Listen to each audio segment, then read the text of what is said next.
and welcome to Street Level's 10th in Focus online event. I'm Isolt and I work at Street Level, managing the facilities and overseeing the engagement program.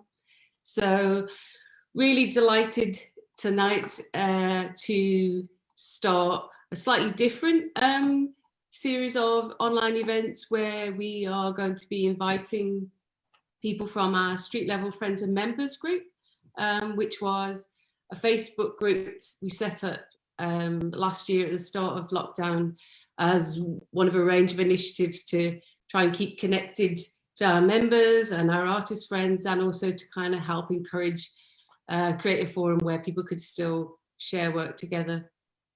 So tonight we've got Julie Laing and Indre Hilara Bylaite. So welcome, great to see you both.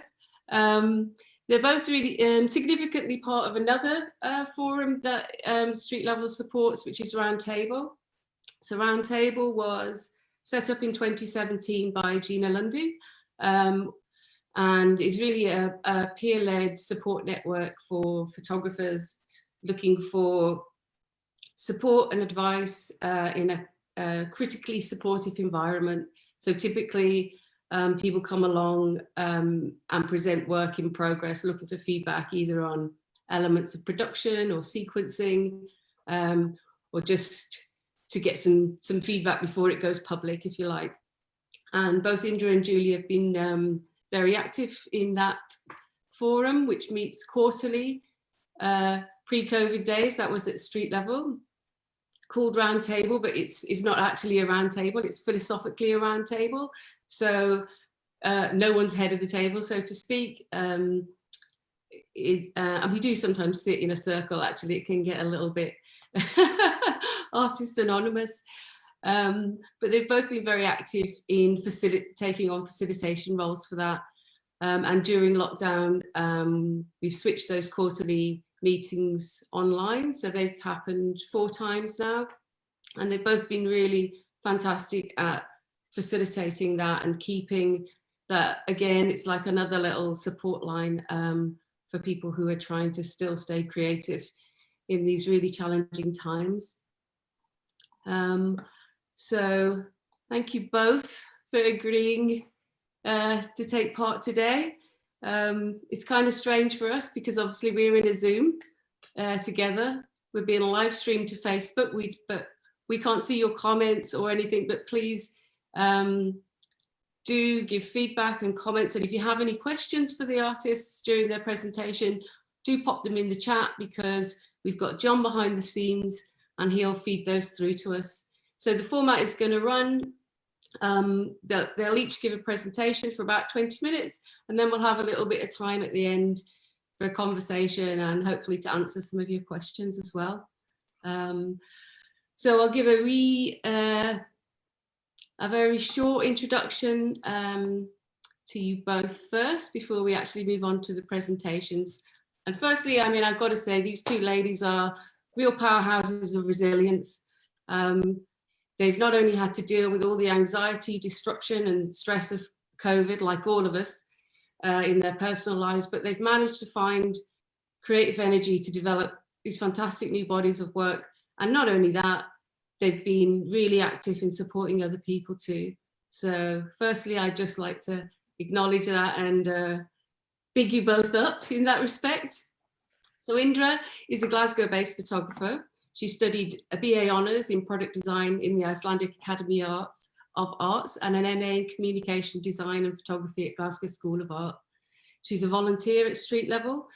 Pre-lockdown was a vibrant part of our front of house team, which is a role of major significance, as is often the first interface between the exhibitions and the audience.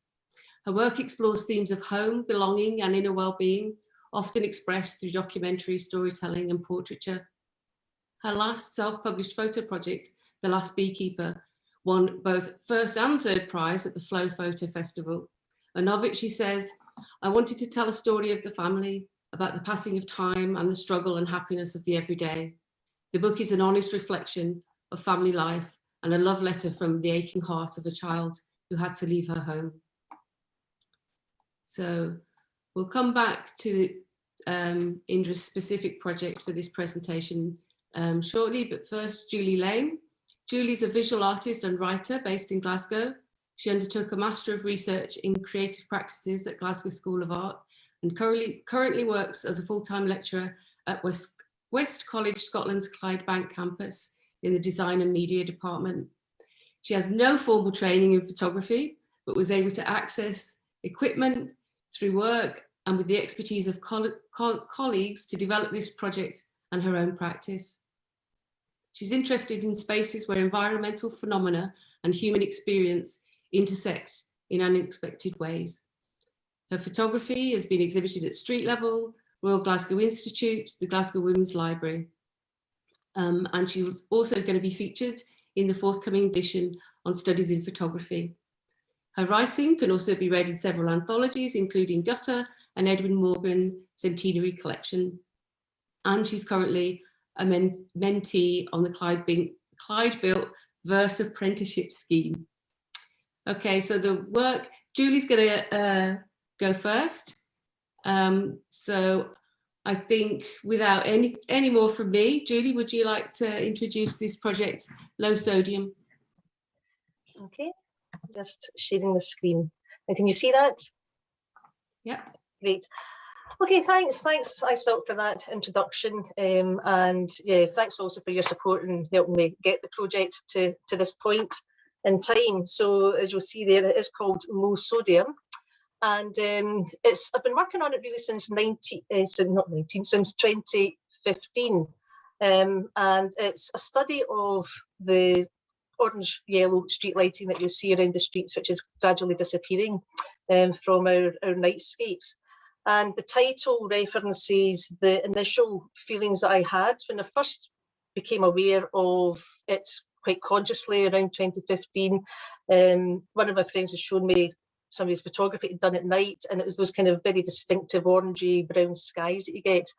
And I connected with a feeling of quite negative feeling of feeling quite depressed and almost nauseated by that light. And that's certainly the kind of terms that a lot of people use with when they talk about that particular experience of the light.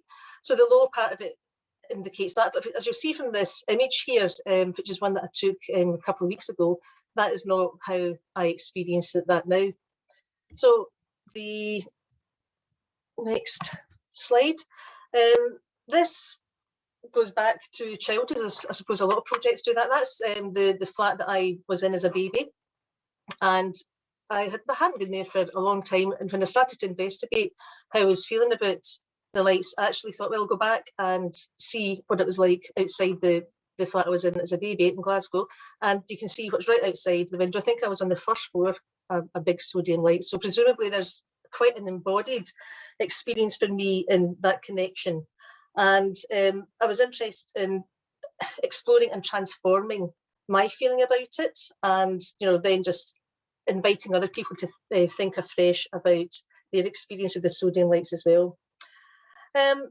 Initially, there was a kind of wider project that I was working on, which was inspired by a book that I read in 2014 called At Day's Close by Roger Akirch. And it was a really interesting book about how lighting was for us, how nighttime was for us in pre-industrial times. And I was quite struck by 8 phases of night that he'd identified, and you can see there that's what traditionally they've been called. And at that point, I was also interested in the notion of second sleep. We used to sleep in 2 phases. We would go to bed, when it was quite dark, wake up maybe in what we regard as the middle of the night, be awake for an hour or so, and then go back to sleep again. So I did a study on that, on those phases, more general nighttime study, and then developed further into just focusing really on the sodium lights, because that's what I became most interested in. In 2014, it was announced that Glasgow was to get a green loan to install low energy streetlights, the LEDs that are familiar to us now increasingly in our streets. And when I was reading this article, actually after the fact, I hadn't been aware of it at the time, that the anticipation was that the lights would be completely gone by 2020. which was last year, and the bulbs themselves are no longer produced. It was Philips that made them. So they stopped production last year, so there are dwindling stocks of them, so they will inevitably disappear. But there has been a bit of a stay of execution for them, presumably because of COVID, because work will get prioritised elsewhere. Now this was an image that I took in 2015 of what I was talking about, the ginger lights, and this was quite an early stage of my photography, and part of the frustration for me at that point was that I couldn't quite render the colour as I was seeing. And although this gives an approximation, I'm not sure it quite gives the vibrancy of that street in 2015, where you're completely immersed in the orange yellow light, and some people call them orange and some people call them yellow. But you can't actually get a shot like that now because the light background has changed so much. Some of these are now halogen, some of these are LED, but there's still quite a lot of them. So when I was really going through this process, I was aware all the time that they were going to disappear, and I was playing around with nostalgia, because in some ways I didn't feel nostalgic because they had, first of all, felt quite negative. But I think inevitably it does come into that, and as people start to encounter them less frequently, they will become it will become quite nostalgic if you do come across the lights in the streets. So this is an image that I took of one of the lights quite close to me, which is now, it's been dismantled and replaced as well. And that was it when the bulb was out. It was going to be gone the next week. And you can see the sky there is this kind of diluted kind of mauve colour almost. And that's to do with the new LEDs that had been installed further down that street. So that image of the women holding the apple was actually taken under that light in 2015 when it was still on. You can see it's quite a different experience from what you would have now. And behind that is one of the first images I took of a light out in the street. And you can see there the very bright yellow is the kind of essential colour of sodium. If you were to take sodium metal and burn that, that's the colour that the flame would be. And I suppose all the time I've been trying to capture all the different tones of the yellow and the orange that you see when you look at those lights. So not satisfied with the streets, I thought I'd better buy one of these. So off I went to Cumbernauld, and Dougie does look a bit puzzled, why do you want this light? But yeah, I needed to have one of these lights because I was going to do some testing and work with it, a wee bit of light painting. And getting hold of that light enabled me to decontextualise it. That's my back garden, and one of my pals there was doing a wee bit of research, and that's him staring fascinated by the Iron Brew. And actually the alt text for that calls that beer, which it wasn't. So you can see there that it's really quite an intense colour. He was right underneath it, but there was no other light around at that point. And this was one of the first demonstrations that I had myself of the monochrome effect, which I found quite fascinating. It's quite unsettling sometimes, that monochrome. And you can see here that the true colour of that garment there is quite intense, but it becomes monochrome under the lights, and the white goes pretty yellowy. So with my light, I headed off to Egg, an island out in the Hebrides, and to Sweeney's Bothy, which is a little building that you can see there. And this was a really transformative moment for me. I realised quite a lot about the lights. I had been sort of not really engaging much with the environmental aspect of it, but when I took this image into Photoshop and just slightly brightened it, I don't like to do too much to the images. I like them to be as they were, as much as possible, but I did slightly brighten that one, and you can see there the absolutely excessive amount of energy that is being used. That is one bulb coming out into the night sky, the very, very dark sky. And you can see the sodium yellow right intensely in the background there. And that realisation did sort of show me that kind of the beauty of it, but also the fact that there's a real wastefulness about it, because the LEDs use a lot less energy, they emit a lot less carbon dioxide, so rationally I know that they have to go. So I was starting to slightly mourn their passing, but also knowing that you can't really have that amount of excess light out and about. The light pollution when you're in the streets is very significant. And I suppose that, I don't know if anyone's noticed, but if you're out in the sky, out in the streets now at night, you can actually start to, you can see the stars much better because we've got the downlighters and the LEDs as well. So that was really quite a significant moment for me. And the sort of findings from that trip took me towards my degree show exhibition, graduate show. And the concept for this is a living page. So I was writing a kind of episodic novel set in a council scheme, and dealing with the lives of the characters and that. And I focused on one particular experience. There's the sodium lights are part of the story, and there's 8 phases, as I talked about before, that are part of the structure of the novel. And when you walk in here to this room, which has got the sound of, you know, that sound that you get when a light bulb's dying, that kind of really intense buzzing sound. So that was playing in there. The light was in the corner. There was text in the wall and the image of the street in the scheme. And the transformative moment that I wanted folk to be conscious of was when they took the different sheets of text in, that it would end up becoming indistinguishable in terms of colour, and one slightly darker than the other, but they become monochrome. And that was the moment that I wanted people to engage with there and to have an embodied reaction to it. So that takes me up to about 2016, and I still wanted to keep going with the photography. And the light enabled me to take, like I said, indoors. Largely I work outdoors now, but I did have some quite good fun carrying the light around to people's houses. And this was my friend's 50th birthday party away up, can't even remember where we were, at West Coast somewhere. And I just took the light around and took some good fun pictures there.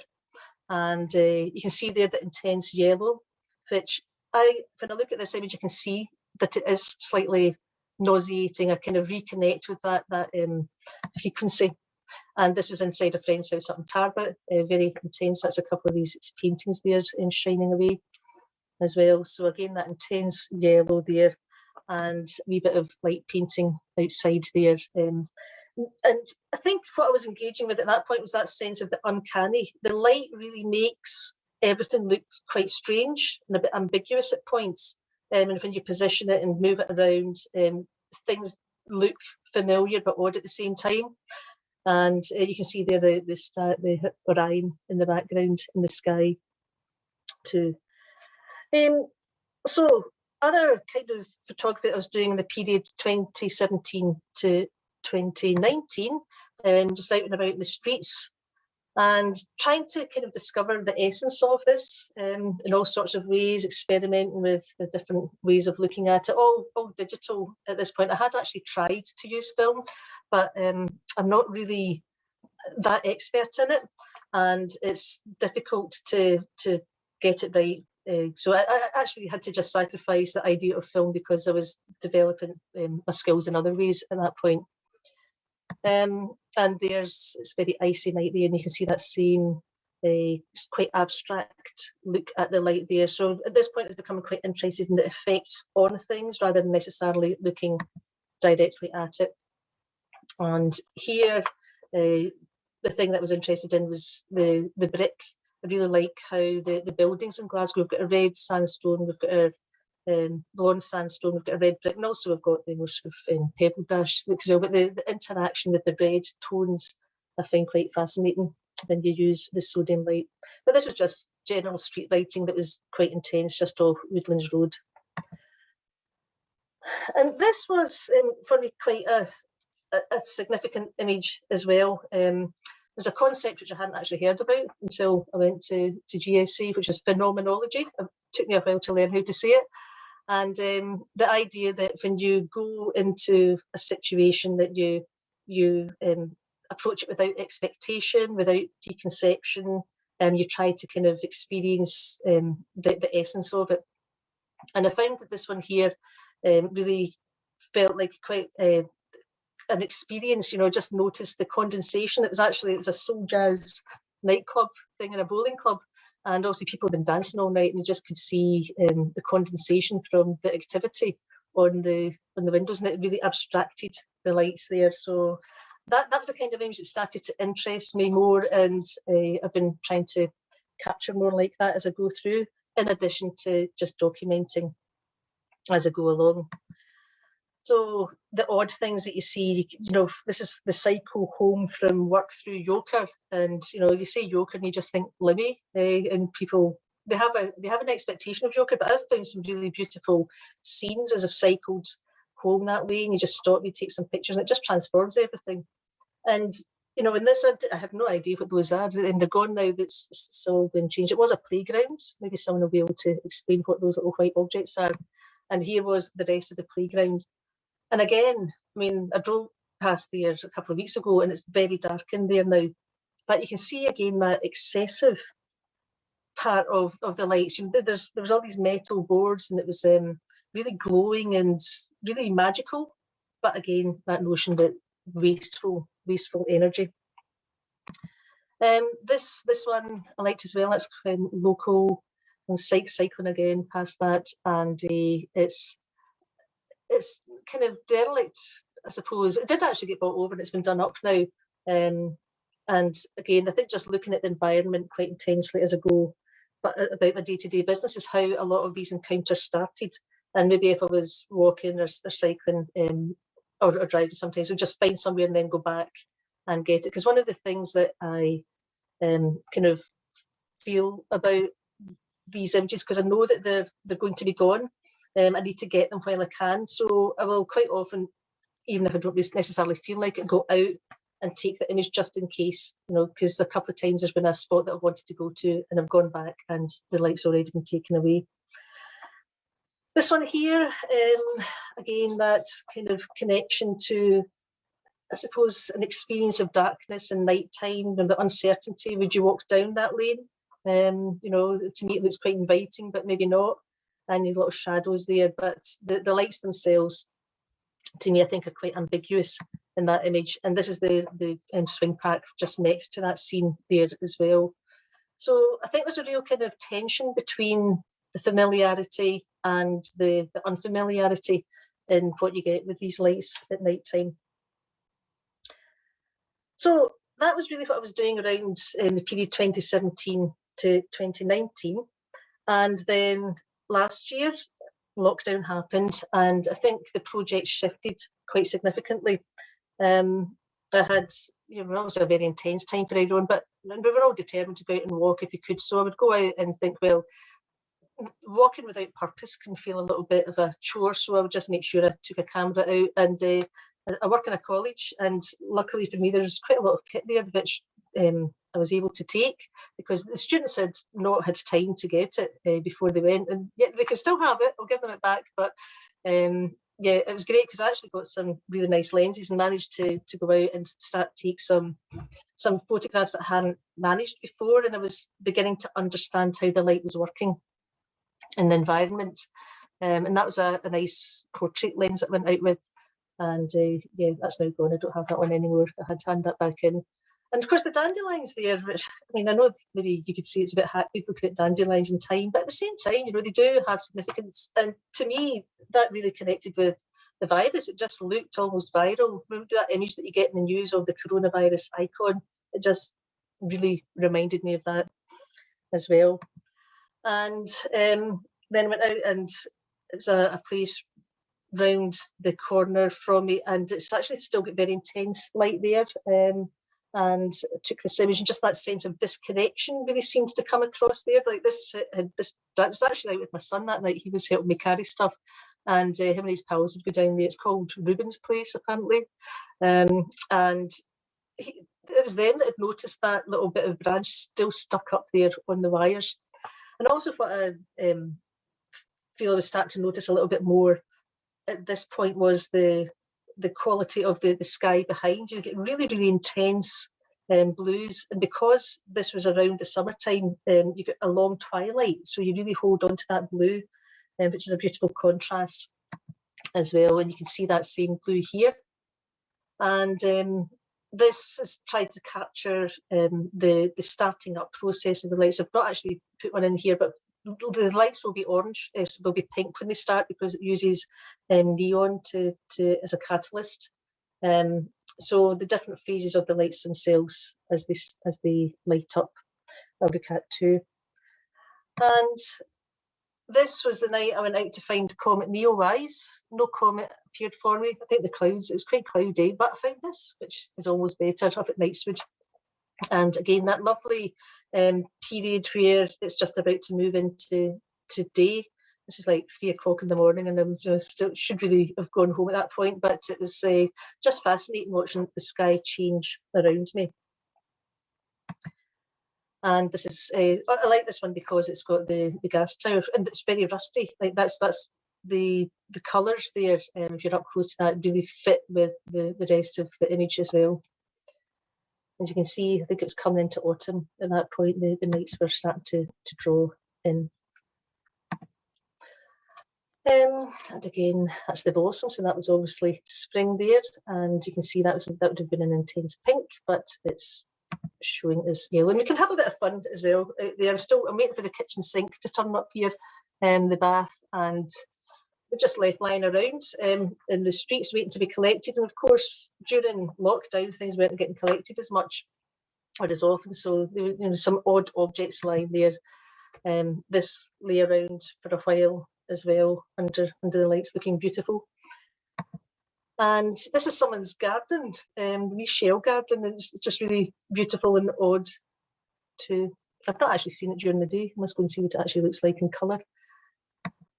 And of course, everyone is out building in the snow. And I think that's a really good illustration of what happens to white.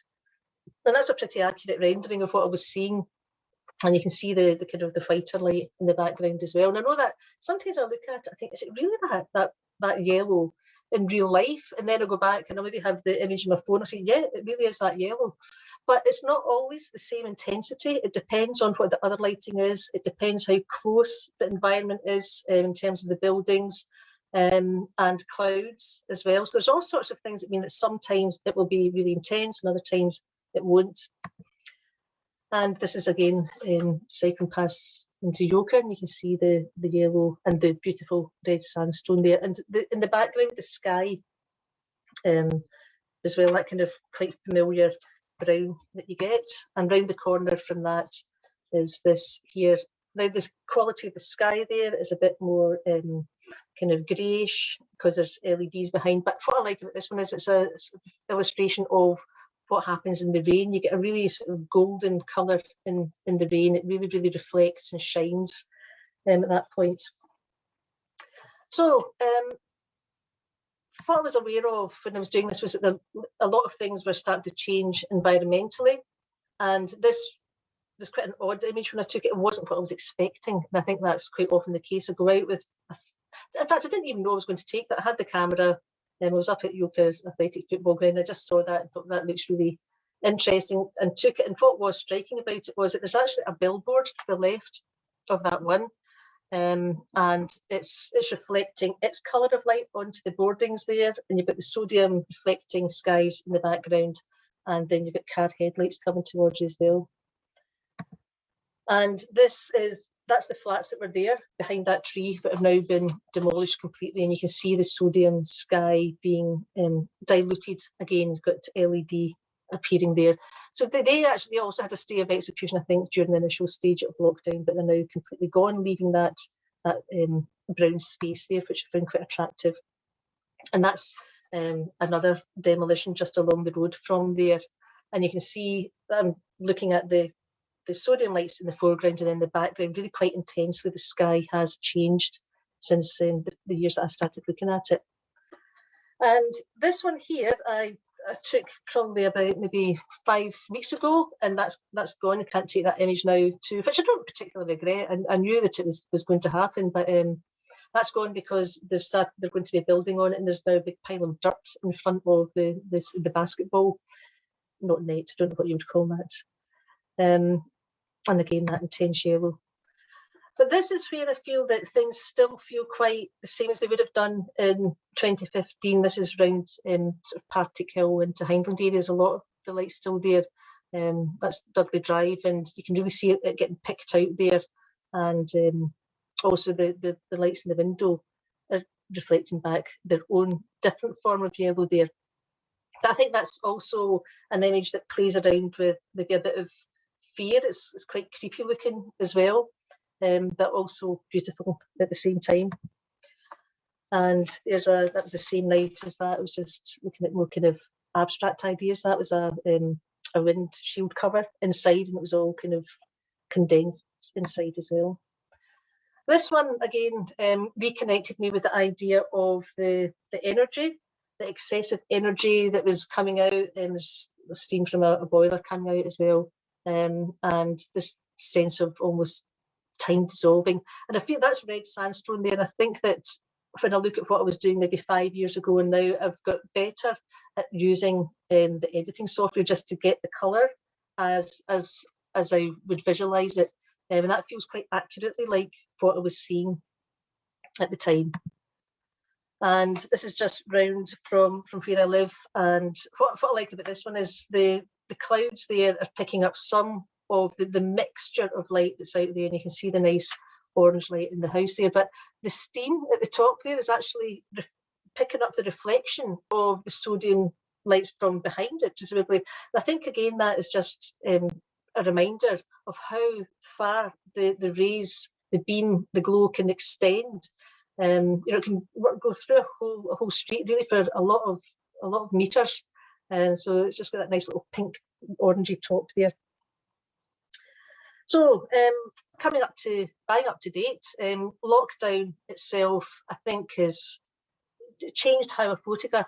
The streets are really pretty empty out there. I'm out quite often late at night, and there's hardly anyone there, which can feel a bit. Actually, I don't really particularly think about it when I'm out and I'm doing what I'm doing, but maybe I should think about it more.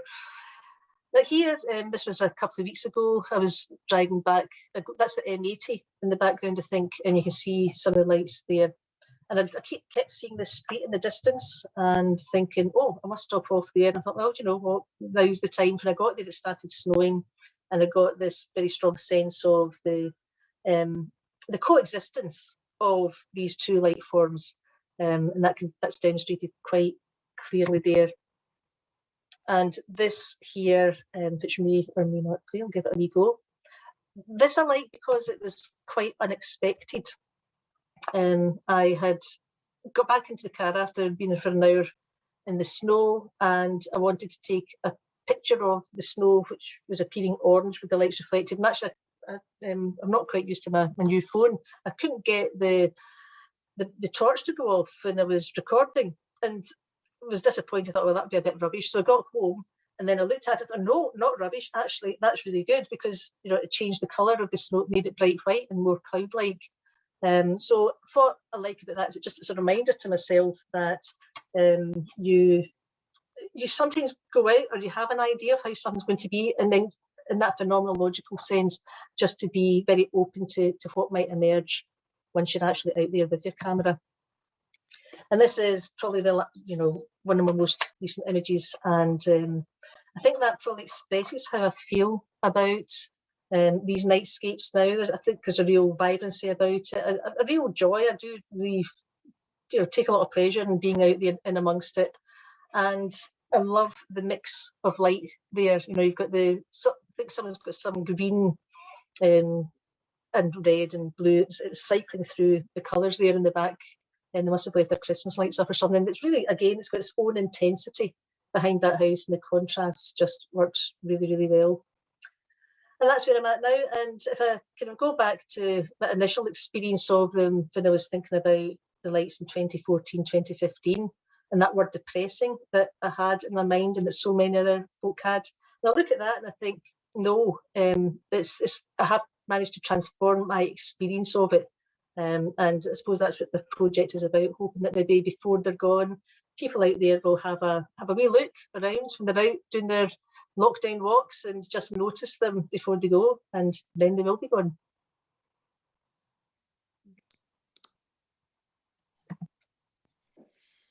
That's great. Thanks, Julie. Really, really beautiful work.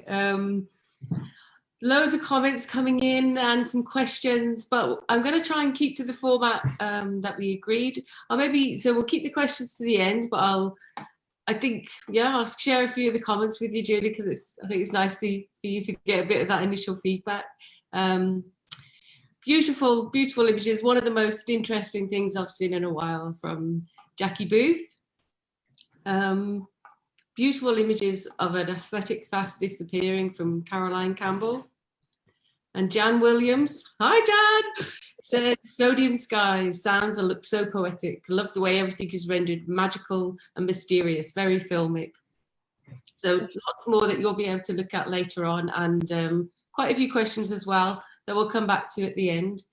I mean, I've just got to say again, what complete admiration that I have for your ability, because I mean, we've kind of talked through Roundtable, but also a little bit more personally, you know, working full time, having to adapt a college course, see all your students online, looking after parents, teenage son at home, all that, and still having that tremendous drive to go out and to continue making a project is really fantastic, really amazing. And I guess we'll maybe talk a wee bit more about it at the end, but you know, the timing of that, where, you know, your time, perhaps it's not a coincidence that your time for being creative was outside the house on your own at night, away from people, because that was really the only bit of time you could carve out for being creative. And so the next project that we're going to look at, which is Indra's work, is kind of almost like an opposite of that, insofar as Indra being in one of the shielding categories, was, you know, with a medical condition, instructed to shield right at the beginning of the pandemic. And for people who don't really know what that involves, it's basically not leaving your house, not meeting up with anyone. I mean, I think officially you're literally not even supposed to leave your front door. Shopping has to be delivered, and not part of a kind of family unit here in Glasgow. Indra was on her own. So I think, you know, the kind of creative response that you've had to that and you're going to present today is really, really spectacular. So I'm going to read a tiny wee bit of your introduction. So Indra's project is called Shielding. So yeah, very much in stark contrast to Julie's. Indra was at home on her own for the majority of the lockdown. And she started the project at the beginning of lockdown as a self-portrait project. So creating 117 daily portraits, which were uploaded every day to Instagram, so shared instantly, telling the story of her experience. A little quote from you on your Instagram page, Indra, says, "My story feels so insignificant looking at the bigger picture, but I know there are many individuals like me who feel invisible, a little bit forgotten. Telling my story through my self-portraits made me believe that I am, that I exist, that I am here now." And she is here now. I'm delighted to hand over to you, Indra, for that, to give us a little, showcase of that work. Thank you, Isolde, and thank you, Street Level, for inviting me to share my story. Just a quick glance back to the Julie's project. I have to say, like, don't be surprised when you go now out in the streets and all you're gonna see is the lights. First time I saw Julie's project was on Roundtable event where Isolde mentioned it. And yeah, when I walked out first time with my dog, I was like, oh, these lights are everywhere. Thank you, Isolde, for the great introduction. It's very enlightening to hear the words which I wrote read by somebody else. And I will start by showing the big, so on first day I had a migraine, and so I didn't start my project straight away, but this was posted first day of, second day of the lockdown, and I was just thinking what to do with all the time I'm gonna have. And I was like, well, I am a portrait photographer and I don't like pictures of myself. And I feel very confident in studio environment.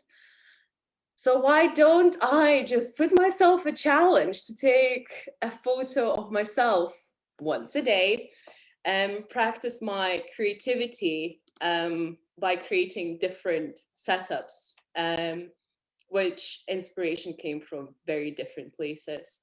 And as well, just using the environment and working with some props which I have at home or no prop whatsoever.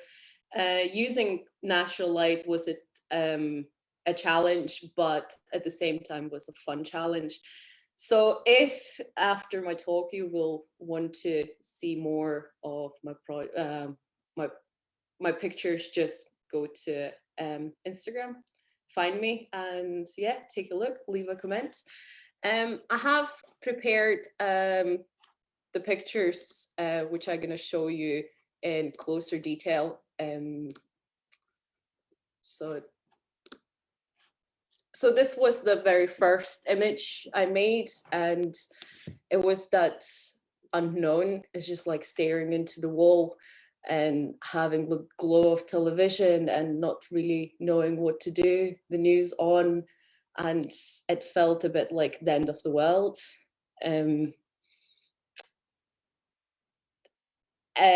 These were just like, I tried to combine every day with a bit of playfulness. Some of inspiration came from Instagram, because we're all guilty of spending quite a bit more time on Instagram than you should. I also read a lot, because what do you do when you're tired of watching TV? I think this was the first image I posted on the group of street level members and friends. It's got a lot of encouragement, and I felt at that point that the community feeling which street level brought with the group was really encouraging and very necessary to, you know, just continue existing. And it felt like there was a bit of like playfulness and yeah, just being creative, arranging my closet to the color so it looked nice. I did explore as well quite a lot of pictures of the skin and nudity, and I was surprised how much the platform I used has influenced images I take and selections I made and edits I made. Choosing the picture was always required to meet the requirements of the Instagram, which, you know, as for example, nipples are not allowed. And then I was always aware of who's going to be looking at the picture and how I want people to see me and what I want to represent. And I have to say, even though I am very body confident, sometimes I was like, oh, this is not really, you know, representing the polished Instagram feed photos. And I noticed that just much later on while I was doing the project. Who is guilty of spending a day in bed? I don't see your hand, but I know you felt like lifting one. Yeah, flashing your neighbors, why not? I have to say it was very, very early, so nobody was there. But feeling sun on the skin was fantastic. I also knit, so that was way to kill time too. Also tried to do some quite editorial work, and I had finally time to look up new techniques, how to edit skin. Then, you know, that time when you sneak out in the garden, you take the camera, and like being aware that nobody would be there, that I have like hand sanitizer with me because I had touched the key and I touched the gate. Yeah, this one was inspired by one of my Facebook friends. He has that as a profile photo, but I thought about how to create very different environment from which one I usually am, which is my house. So in the background is just my sheets and it worked. Just getting some advice to a lover because, well, for the future references. And this one is quite significant because I made the project called The Last Beekeeper, and in the book is reflection of my relationship with my family, and there's my main characters, my dad, the last beekeeper, and then the last beekeeper's wife, and there is my brother there, and this is the last beekeeper's daughter, which was quite emotional work because I did spend a bit of time with the book again. Yeah, that's probably my favorite portrait because I like it dark and it was evening light, and I thought it worked really well. And I was feeling like I'm getting a grips of controlling, well, placing myself in the right place to get the effect of the light, which I would be happy with.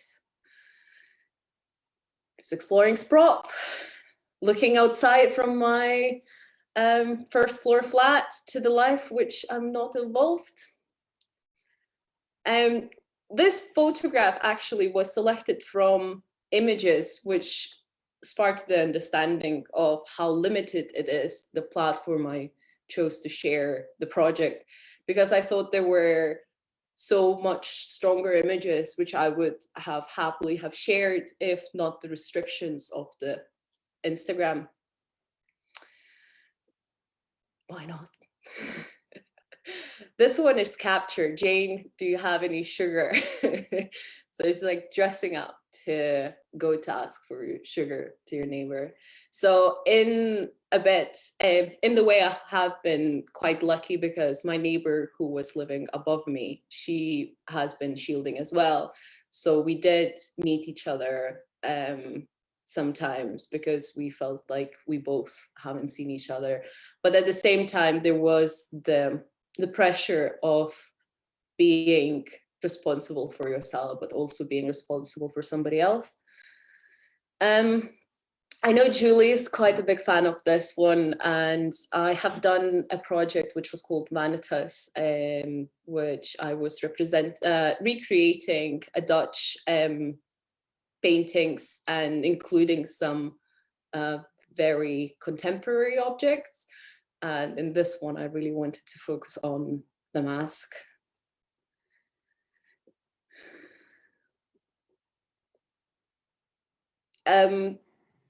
Some portraits, as probably you would imagine, when you're making over 100, which I didn't expect to make that many, starts to get a bit boring, and you're running out of ideas. Then you do your washing and you get some ideas. I felt the playfulness of the project was to find something to do, and responsibility which added to me, and yeah, just finding what to do. This one is called Lockdown Couture.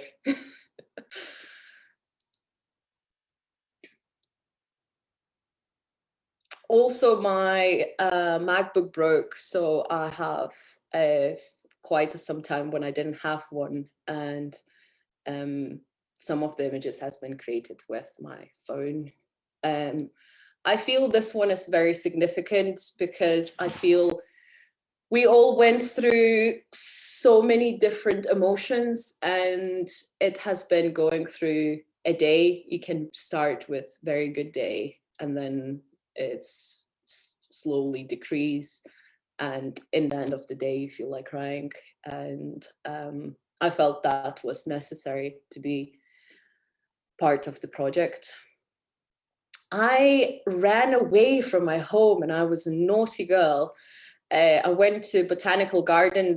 Was 6 o'clock in the morning. I took my tripod and my camera and I wear the mask, and it was surreal. I felt like I'm doing something so wrong, but at the same time, I felt really recharged, and I think it was worth it. Playing. Yep.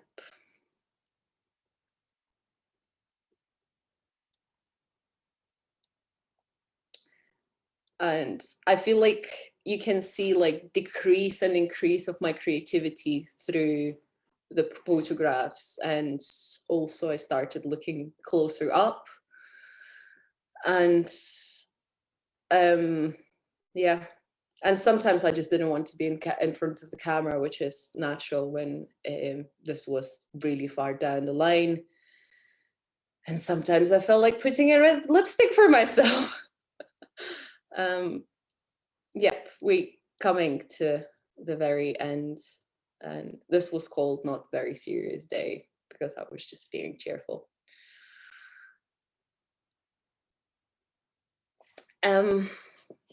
This one is significant because, yeah, as much as I enjoy being sometimes quite polished and looking good, that day was not. I was like, let's show them the real me. And then next day I felt better. Yeah, Madonna with flowers.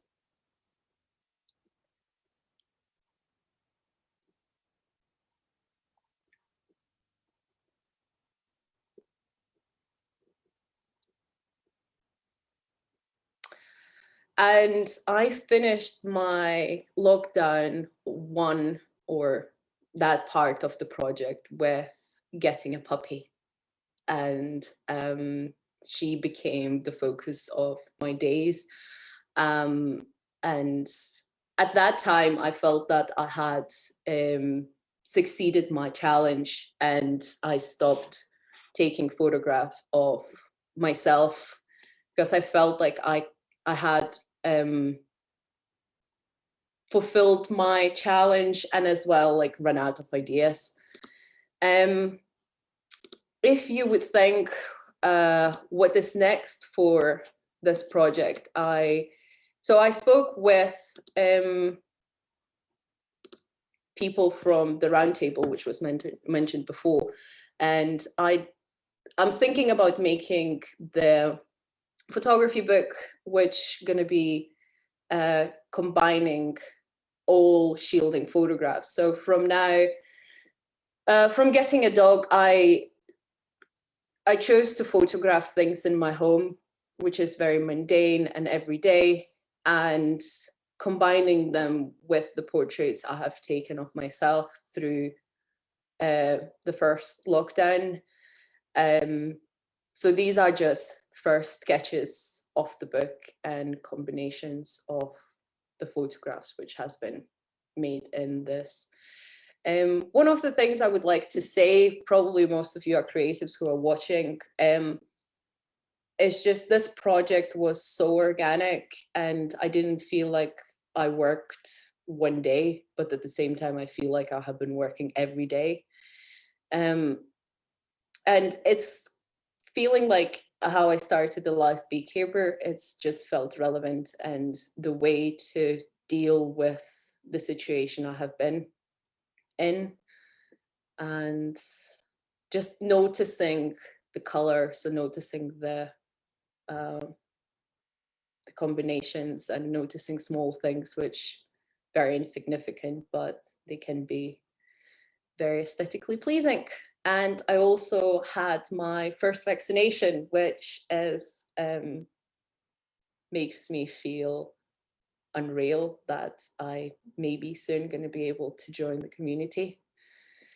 And I feel like I should finish with this photograph because it's perfect representation how I feel. It's a small enclosed place. There's a window, but I'm just bored. Yep. So I think that's my presentation. Yep, I'm happy to have any questions. I'll stop screening. Thanks, Indra. That's great. Amazing series of images there. Lots of nice comments coming through on the Facebook chat. Very painterly, lovely use of pattern. Beautiful, Matt Sillers says, beautiful use of light throughout all the images. A few people commenting on, you know, the really lovely way that you capture light. A question from Paul Curry. Lovely set of images. First of all, what will your next focus be? I don't know. I will go for my book, because after making one book, I know that it's more work than you ever anticipating. So yeah, printing the images and starting to make the idea for the book. I think that's what's next. One thing I was really interested in, I mean, that you touched a little bit on it in terms of the kind of limitations on your edit process and the image making process, knowing that they were going straight to Instagram, but you're kind of doing that really quickly. So it's not like you're sitting with the image for a while thinking, oh, it's like that fast-paced decision making. But at the same time, you're really making work. Although some of it is really playful, other images, you're allowing yourself to be quite vulnerable and emotionally honest in the image. And then that's immediately going online. I just wondered how that, you know, were you really comfortable with that? Did you have any bad experiences? I mean, you know, the online forum can sometimes be quite harsh. Yeah, I think in the way, I don't have that big followers group, and I don't think like I'm very successful with that account of being engaged by big audience. And I feel like mostly people who follow that account are either supporters of my work or I know them personally. So I mostly got the encouragement from people, but I was aware that I could be criticized and I could be showing too much skin, but at the same time I was like, I'm a creative, so, and we all have skin and skin is beautiful. So yeah. Absolutely. Well, there's more positive comments there. Can we maybe have, oh, here she is, Julie back. Hi. So let's just see some of the questions for you, Julie. So I've got to scroll back up here. Well, like on that note, while you're trying to find that, I will ask Julie, because I'm keen to know what's going to be happening next with your project. Probably like yourself, I need to start sifting and putting it in some kind of order. And it will come out in book form at some point. And I think I'd quite like it to coincide with maybe the end of the lights, which could well be within the next year or so. So I need to do a little bit of research to see when that will be. I've been in touch with the council before, Glasgow Council, and maybe try and coincide with that. And if I was going to be putting them on a wall somewhere, ironically, I just kind of see them in light boxes, the LED shining through. They do look really nice on screen. I think it gives them that kind of energy. So yeah, I mean, I would like to finish the project off. And I think that's one of the nice things about lockdown, is that I've had time to just gather my thoughts a little bit about it and see the value of it for myself. And in fact, I was actually supposed to be doing something else this year, which was much more outdoors. I was doing some work in the River Clyde and sort of underwater images, but with lockdown, it just couldn't happen. I got a couple of field trips out and that stopped. So it just made me refocus and take stock. And I'm glad I had the chance to do that. That actually ties into one of the questions from David Buchanan. He says, wonderful project, Julie. Is there any possibility that you might be able to record the very last sodium light in Glasgow? So I guess that's an important part of the research, isn't it? Yeah. I think I'm going to get in touch with the council. I did previously speak to them about it, and they thought they'd be gone by 2020. So I will try and see what their strategy is. It's just, I think it's an ongoing replacement of the existing stock with the new ones. I have found the last light in Denny, which is the town that I grew up in as a teenager. They were all replaced, but I found a back street with one of the really, really old concrete lampposts. I found the last one there, so I've been kind of going back every day to see if it's still there.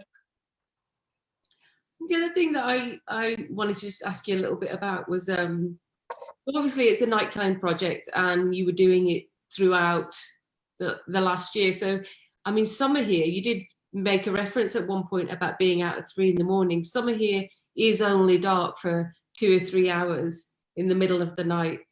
How did you manage it? Because through lockdown, I've sort of heard on various radio shows and things that night walking has become more of a thing for a range of different reasons, from kind of insomnia to,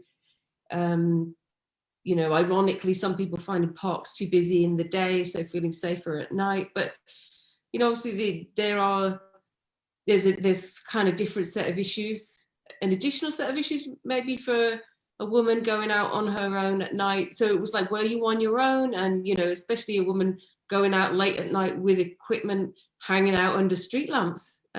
How was that? Not very successful. Actually, the whole thing started really with cycling in the dark. My pal Ian, that I used to work with, he would cycle along the pathway along the Clyde, and really the feeling at night time there, it feels completely different. And it made me really reevaluate my relationship with nighttime and these, I suppose, quite deserted spaces. But I have always been concerned about the safety, and I'm aware that if something was to happen to me, there would be quite a lot of judgment about, well, she was hanging around with a camera, in the middle of the night, in the middle of, this place or that place. And I suppose it's that notion of reclaiming that space. And when I went off to Egg, I was in that bothy in the darkness as well. And I was at some points really primevally terrified at one night. It just kind of got to me, but I kind of worked through it. And I just want to still be able to go out and do that. And I'm now familiar with it. And I think another photographer, Robert Henderson, who does a lot of night photography, and he was talking about having this awareness. There is always this awareness. So I think I have developed a sense of what is going around me, even though I'm focusing on the task. And I just stop and wander and go. But there are places that I have thought, no, wait a minute, I'll not go down that particular avenue. I get kind of absorbed in it all. And so far, so good. And yeah, I'll keep doing it, and nothing bad has happened yet. And long may it continue. Absolutely, yeah. Really nice to hear that. Okay, so wow, we've actually kind of run over a wee bit. So there's a few questions still here that we've not managed to get through, but this whole thing has been recorded, so we will come back to them. So if you've asked a question, you'll get a message back. So really just to thank you both very much for your presentations today. Really fascinating and inspiring. I can feel all the love heart emojis and clap emojis coming through Facebook. And thanks everybody for joining in. And yeah, do check in again next week for our next talk. Okay, thank you. Bye for now. Bye.